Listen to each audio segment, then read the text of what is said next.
You know, the WNBA continues to kill the golden goose. Now, I must clarify something. A lot of you are hitting me up with, why hasn't the WNBA talked about their Rookie of the Year award? Racist tweets prior to Caitlin Clark being Caitlin Clark, if you know what I mean. The WNBA's got a problem. Caitlin Clark is too popular. Sounds crazy, right? But when one player's games are getting millions more viewers than others, it creates some serious issues. Don't worry though, we've got some ideas on how they can turn this into a win for everyone. Guys, Caitlin Clark just broke the WNBA. No, seriously, her playoff debut, 1.84 million viewers. That's insane. And her second game, even crazier. 2.54 million people tuned in. You know what's wild? A game with the defending champs only got 929,000 viewers. We're talking millions versus thousands here. Since Caitlin Clark, it's been released, is the Rookie of the Year. Well, they haven't announced any awards.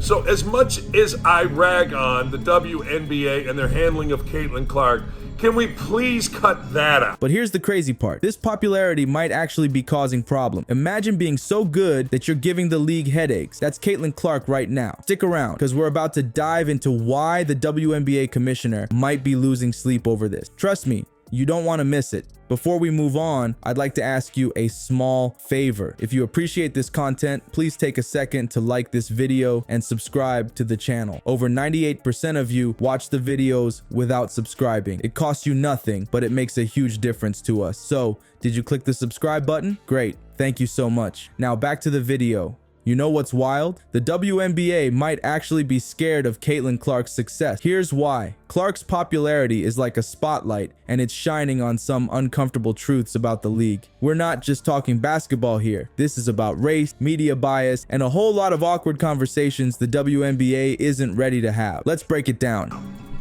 Let's just get rid of that. There's enough to complain about with the little girls of the WNBA being angry racist before Caitlin Clark even got in, and I thought this was interesting yesterday. Clark's games are pulling in millions of viewers, while other games are struggling to hit 1 million. It's like having one blockbuster movie while the rest of your films are straight to DVD. That's a big problem for the WNBA, and it's exposing some serious structural issues. Imagine you're running a league where one player is getting all the attention. Sounds great, right? Not so fast. This uneven recognition is creating some major headache. Other teams and players are feeling overshadowed, and that's not good for morale or the overall health of the league. But it gets even more complicated when you factor in race. The WNBA has a history of racial tensions, and Clark's popularity is bringing those issues to the surface. Remember the Dee Carrington incident? That's just one example of how race can affect public perception and media coverage in the league. So now the WNBA is in this weird position where they've got a superstar on their hands, but her success might actually be hurting the league as a whole. It's like they accidentally created a monster, a viewership monster that's eating up all the attention.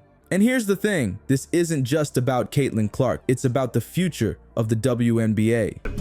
And I paid attention to that Dejanay Carrington and her racist tweets prior to Caitlin Clark even being in the WNBA. In fact, how does a league survive when one player overshadows everything else? It's a balancing act that the commissioner and league officials are struggling with right now. On one hand, Clark's popularity is bringing in new fans and attention to women's basketball. That's huge. But on the other hand, it's creating this awkward dynamic where the success of the entire league seems to hinge on one player. That's not sustainable in the long run. So what's the solution? The WNBA needs to find a way to spread the love. They need to use Clark's popularity as a springboard to promote other players and teams. It's not about dimming Clark's star. It's about helping other stars shine brighter.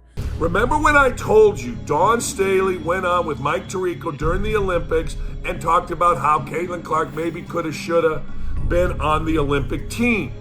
And she said nonsense about, well, she's playing better now. That was all crap. But that's easier said than done. The media plays a big role in this, and they tend to focus on the biggest story. Right now, that's Caitlin Clark. The WNBA needs to work on changing that narrative, highlighting the diverse talent across the league. The WNBA finally has its golden goose, but here's the kicker. They're terrified of killing it. Caitlin Clark's popularity is off the charts, and it's giving the commissioner nightmares. Why? Because sometimes, too much of a good thing can be downright dangerous for a league. Imagine being the WNBA commissioner right now. You've got a superstar on your hands, but it's causing some serious headache. Let's break it down. First up, the Rookie of the Year award. Clark's got the title, but where's the fanfare? It's like throwing a surprise party and forgetting to invite the guest of honor. The delayed announcement is raising eyebrows. Is the league trying to downplay Clark's dominance, or are they just scrambling to figure out how to handle her massive popularity? Here's the real issue. How do you capitalize on Clark's star power without making the rest of the league feel like extras in the Caitlin Clark show? It's a tightrope walk, and the commissioner is feeling the pressure. Think about it. You've got one player drawing millions of viewers while other games struggle to hit 1 million. That's great for Clark and her team, but what about everyone else? The other players and teams are starting to feel like they're playing in Clark's shadow, and it gets even trickier. The league is facing potential backlash if they appear to favor Clark too much. Fans of other teams might start feeling like the WNBA only cares about one player. Media coverage could become lopsided. It's a PR nightmare waiting to happen. But here's where it gets really interesting. There are reports that the league is considering paying opposing teams more for games against Clark. That's how big of a draw she is. Imagine getting a bonus just for playing against one person. That's next level stuff. The commissioner is stuck between a rock and a hard place. Push Clark too much and you risk alienating the rest of the league. Don't push her enough and you're leaving money on the table. It's like having a superpower but not knowing how to control it. And let's not forget about the other stars in the league. How do you keep them motivated when all the attention is on one rookie? The commissioner needs to find a way to spread the love without dimming Clark's star. There's also the question of long-term sustainability. What happens if Clark gets injured or has a slump? The league can't put all its eggs in one basket. They need to use Clark's popularity to elevate the entire WNBA, not just one player. The commissioner is facing a delicate balancing act. They need to leverage Clark's stardom while maintaining unity across the league. It's like trying to steer a ship through a storm while keeping everyone on board happy. Not an easy task. So what's the solution? The WNBA needs to get creative. They could use Clark's games as a platform to showcase other talented players, or maybe they could create special events that highlight different stars each week. The key is to use Clark's spotlight to illuminate the whole league, not just one corner of it. All right, folks, you know how they say a rising tide lifts all boats? Well, what if Caitlin Clark's popularity could actually boost the entire WNBA? There's a wild idea floating around that might just change the game for everyone. Let's talk solutions. The WNBA's got a superstar on their hands, but they need to spread that magic around. First up, player publicity. Imagine if every WNBA player had the same media hype as Clark. We're talking Instagram takeovers, viral TikTok challenges, the works. Suddenly, you're not just tuning in for one player. You're excited about the whole league. Now, let's get into the nitty-gritty of game scheduling.